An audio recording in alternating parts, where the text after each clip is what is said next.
Well, I want to introduce to you a man who went from being one of the most famous surgeons in the country to one of the hottest names in politics. Just one speech did it. Now he's a featured speaker at the Conservative Political Action Conference in Washington, which starts today. Jennifer Wishon tells us Dr. Ben Carson is saying, well, what he's going to be saying to political leaders and to America. He's known around the world for his groundbreaking work as a neurosurgeon, but he's become a sought-after speaker for conservatives after his headline-grabbing speech at the National Prayer Breakfast. That's where he proclaimed Jesus Christ his role model and applied biblical principles to America's policies on taxes, education, and health care reform, all while sitting just inches from the commander-in-chief and author of Obamacare. Here's my solution.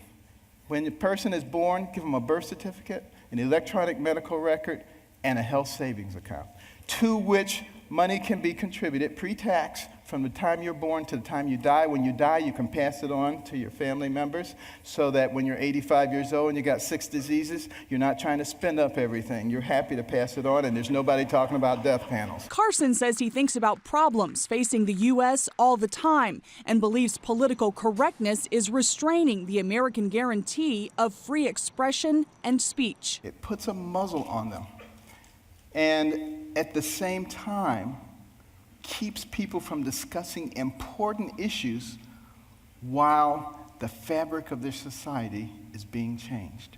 Carson says it's a shame more doctors aren't involved in government, leaving many wondering if the famous surgeon has future plans for political office. Jennifer Wishon, CBN News. Well, Ben Carson is a dear friend. He's been a board member of the Board of Trustees at Regent University for a number of years. He holds over 50 honorary degrees, and he's a very humble man and a dear guy, and he loves Jesus. And Ben Carson, thanks for being with us. Good to see you again, my friend. Always good to see you. Thank you very much. Did you think you were going to get into this kind of a situation? Next thing you know, you're highlighting the CPAC conference. What was it? Well, interestingly enough, the things that I talked about at the prayer breakfast are the same things that I've been talking about for 20 years. And for 20 years, people have been telling me that I should go into politics. But, you know, I haven't felt that particular calling from God yet. He works in lots of different ways. But, you know, the important thing, I think, is to open people's eyes and help them to recognize that this is the United States of America. You know, this is not some European-style country. This is a place where freedom of speech, freedom of expression is one of the pillars of our society. This is a place where we're all supposed to be equal under the law. This is not a place where we divide ourselves up in terms of our socioeconomic status or in terms of our race or in terms of our age. We need to have common goals. We have a lot more in common than we have apart. And what we've done is allowed certain politicians to divide us up for their own political advantage. Speaking of a politician, you had the #1 politician in the nation sitting next to you in that speech. Some people think you insulted him, or you were just telling the truth and you did it in love. Yeah, well, you know, if you're not guilty of any of the accusations, then it shouldn't be insulting to you. So, you don't think he's guilty, you're not saying, huh? What was the basis of what you were saying, though? You were addressing the problem. You talked about God's system of finance. Yeah, because, you know, the point that I was making there is that if God thinks proportionality is fair, who are we to say that it isn't? And, you know, he has a very, very excellent system, you know, with tithing. You make $10 billion, you put $1 billion in the pot. You make $10, you put 1 in the pot. You know, the guy who put $1 billion in just put in 1 billion times more than the guy who put 1 in, and yet he doesn't get any special privileges or advantages. That's an incredibly fair system. The other thing is everybody has skin in the game. If everybody has skin in the game, then it makes the government necessarily responsible because they can't just willy-nilly go raising taxes because it affects everybody now, not just this 1% or this 2% or this 5%.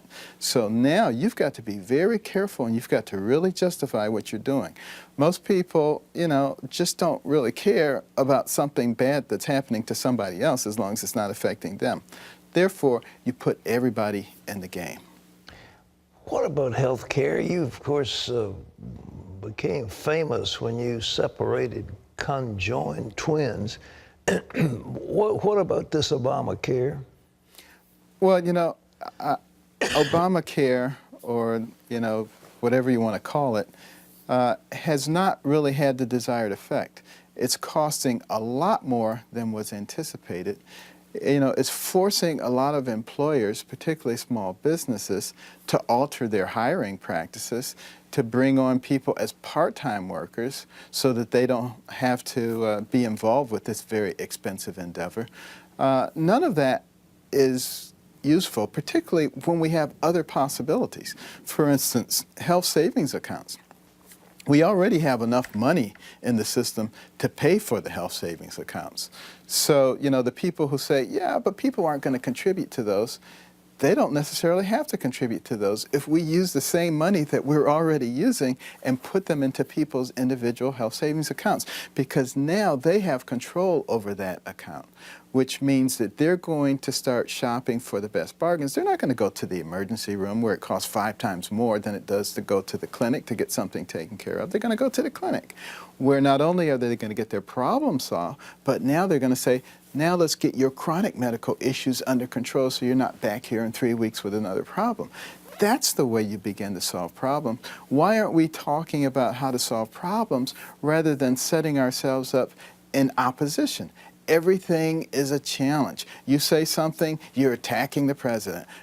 How come we can't sit down and have a decent conversation about how to solve problems?